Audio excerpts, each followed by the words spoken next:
Hi there, welcome to talking about plotting Act 2. This is our extending action section of the book. It's going to be the bulk of the book, actually. You're probably looking at, you know, mm, about, 80-90% of the book will be your ascending action. One of the things that you're doing is you're always making sure that there's drama. You're establishing a feeling of suspense, and you are raising the stakes of the story. So they kind of start out small, and it escalates to the end. I do this with what's called tri-fail cycles. Tri-fail cycles basically, your heroes or your good guy of your story cannot always win. If they always win, you have a very, very boring story. They have to fail. They have to learn from their failures and try again.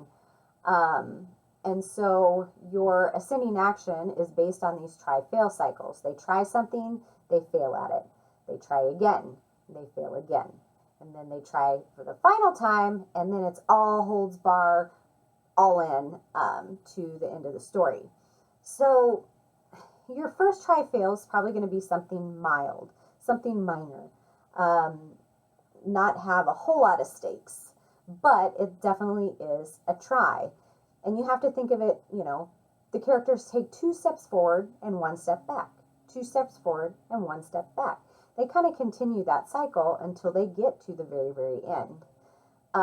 So your first try fail cycle will be very small. So you're probably talking about 10% of your book there.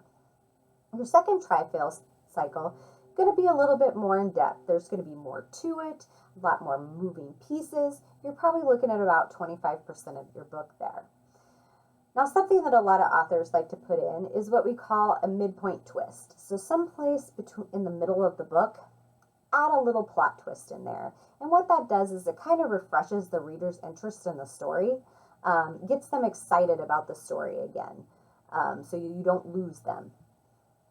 The third tri-fail cycle is usually the obstacle. It's the big thing that they're trying to do, and everything is on the line. They have to achieve this, or, it's the end of the world. In some cases, the story might actually be the end of the world. I don't know. But this is about 50% of your book as they're trying to prepare to overcome this massive obstacle that they have in front of them. And so this is the major conflict in the story. And so when it finally comes to a head, we call that the disaster, in the fact that whatever the character has planned doesn't quite go according to plan. It never quite works out how they think it should in their head. They're always thrown some sort of a loop there at the end. And they're on the verge of failing. They think they're going to fail. And this is the ultimate crisis of the story, in which the characters face a great peril as they face their disaster and they attempt to resolve the conflict. The climax, of course, is whenever the characters solve the major conflict of the story.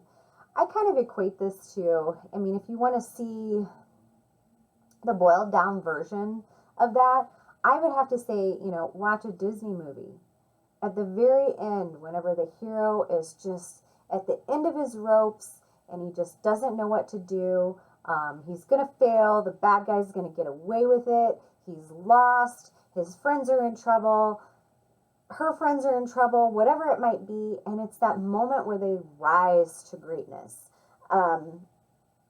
If you watch that moment, that is that transition in which that conflict, that climax, where the story is being resolved.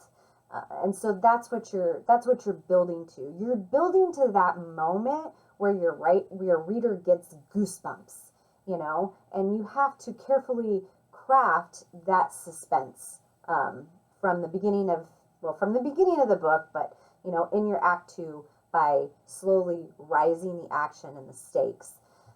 Now, I also try to do this with the minor characters as well. They will have their own tri-fail cycles, and they might not always align with your main protagonist. But having those try-fail cycles definitely adds flavor to your plotting, and it kind of shows that your characters are well-rounded, and they're not two-dimensional characters, and there are three-dimensional characters. I may not have, 3 or 4 try-fail cycles for a minor character, but I might have a couple that I might throw in there. It also depends on the length of your book. If you're writing a short story, it might just be 1 try-fail cycle or 2 try-fail cycles. If you are writing, let's say, a trilogy, you might have 3 try-fail cycles per book for a total of 9, with one big, overarching. Think about it. Book 1 is Act 1 plus some of Act 2. Act 2 is the middle book, and Act 3 is Act 2 leading to Act 3. So if you're planning it that way, that's a way to look at it. But there's a lot of things that go into determining these 3 acts. And the second act is most important because you do have to keep the reader. You can't just hook them and then not give them anything. You really need to carefully craft that plot to keep it interesting, and make sure that your characters don't always get what they want. Sometimes they lose. They have to lose. Otherwise, there's nothing at stake if they always win. So just a reminder to keep that forward in your mind whenever you're plotting and whenever you're writing.